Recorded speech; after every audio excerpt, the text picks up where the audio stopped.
Bienvenidos a la tercera clase de Metodologías para la Enseñanza. En esta clase vamos a aprender una serie de recursos didácticos en ambientes físicos y virtuales. En otras asignaturas sé que vaya a tener aplicaciones y recursos específicos para trabajar en el aula, pero en este apartado de la asignatura vamos a hablar de recursos transversales, es decir, de recursos generales que podemos utilizar en cualquier materia y en cualquier asignatura. Uno de ellos es el uso del humor en el aula.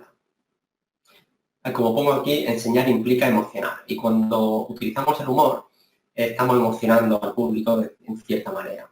Las funciones del humor, como podéis ver, pues es motivar, generar amistad, crear un ambiente mucho más distendido, que los alumnos estén divertidos, tengan diversión, reducir un poco esa actitud defensiva que muchas veces tienen los alumnos hacia el profesor. Tiene una función intelectual también, porque el humor puede ser muy inteligente, es creativo, es pedagógico, transforma el aprendizaje y es terapéutico.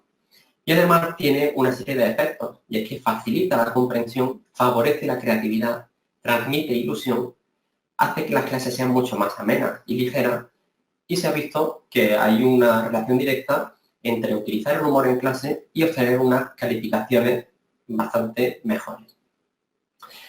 Utilizar el humor es una herramienta bastante útil que nos acerca al alumno. El alumno percibe al profesor como más cercano, pero eso no quiere decir que el percibir al profesor más cercano haga que se pierda el respeto, ni mucho menos. Son cosas diferentes.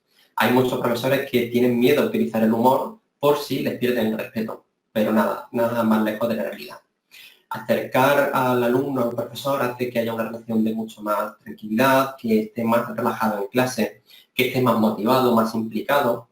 Y lo que sí hay que tener en cuenta es que para utilizar el humor existen unas reglas importantes como que el humor sea de buen gusto, que no ridiculice a ningún alumno, que no se fuerce el humor, que no, si no nos sale el humor, si no nos sale relacionar algún contenido con algo llamativo o alegre, que no lo forcemos, porque es bastante desagradable encontrar con una persona que intenta hacerse gracioso y no tiene la respuesta que espera del público. Además, eso también a nosotros como profesores nos pone más nerviosos, como dice, ay, he hecho una broma y nos han reído, ya nos estamos agobiados, ¿no? Entonces, bueno, que el humor sea lo más natural posible.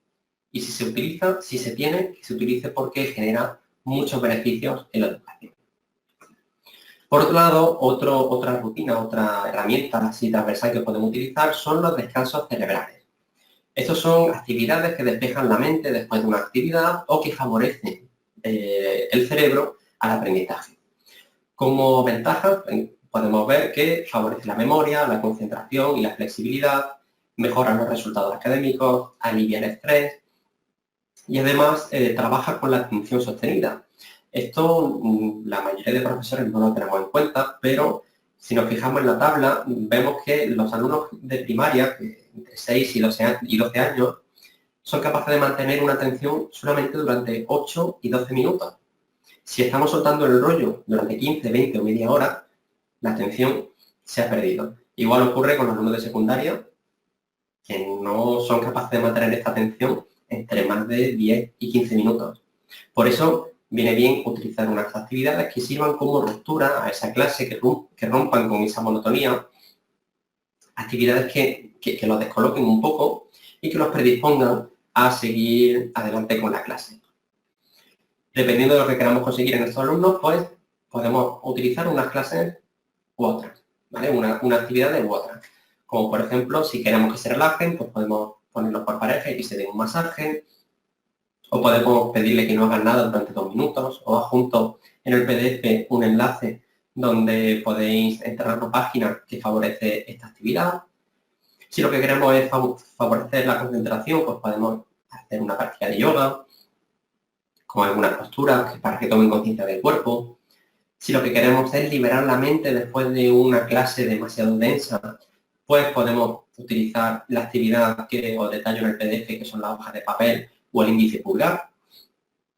Y si precisamente lo que queremos es activar a los alumnos porque vienen demasiado cansados o están demasiado apagados, pues podemos utilizar actividades como la deambulación extraña o piedra, papel o tijera con los pies. En el PDF tenéis un enlace a todas estas actividades y muchas más que podéis utilizar con vuestro alumno en cualquier clase. Por otro lado, hablamos del efecto Pigmalión ampliado. Lo he puesto entre comillas porque el efecto Pigmalión es ampliamente estudiado e investigado, pero últimamente se está encontrando que el efecto Pigmalión influye también en el lenguaje no verbal, afecta directamente al rendimiento.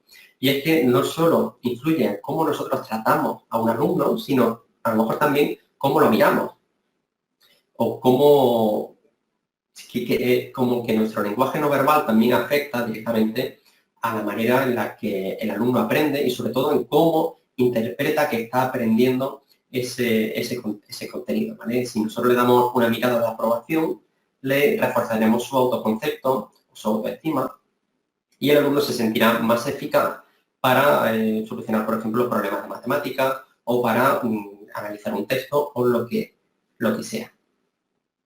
Por otro lado, no debemos olvidar que las emociones siempre deben estar presentes en todos los niveles de la educación, desde infantil hasta universitario, postuniversitario y lo que venga. Porque las emociones son claves para la supervivencia de los individuos. Cuando aprendemos con emoción, el cerebro interpreta que ese aprendizaje va a ser importante para nuestra supervivencia. Y entonces, si estamos emocionados y aprendemos algo, se almacenará mejor y se recordará mejor en el futuro. Aprender con alegría y placer genera una huella en el cerebro. Proponer retos hace que el alumno intente superar sus límites, que intente demostrar lo que vale y también genera un aprendizaje emocionado.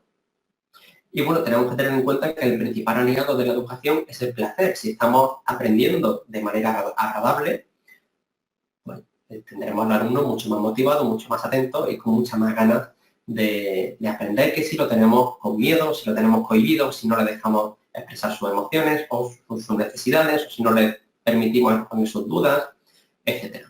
Entonces, siempre que podamos, y además en la sociedad en la que estamos, en la que los adolescentes carecen de emociones porque todo va muy rápido, las relaciones son muy superficiales, etc., hacer hincapié en la emoción en la educación es súper importante. Como conclusiones de esta clase podemos decir que el humor es un recurso potente para que el alumno aprenda con menor dificultad, que para que haya un buen aprendizaje de calidad el alumno tiene que tener alguna emoción, generalmente a poder ser una emoción positiva, y que los descansos cerebrales van a favorecer la concentración, el aprendizaje y el rendimiento académico.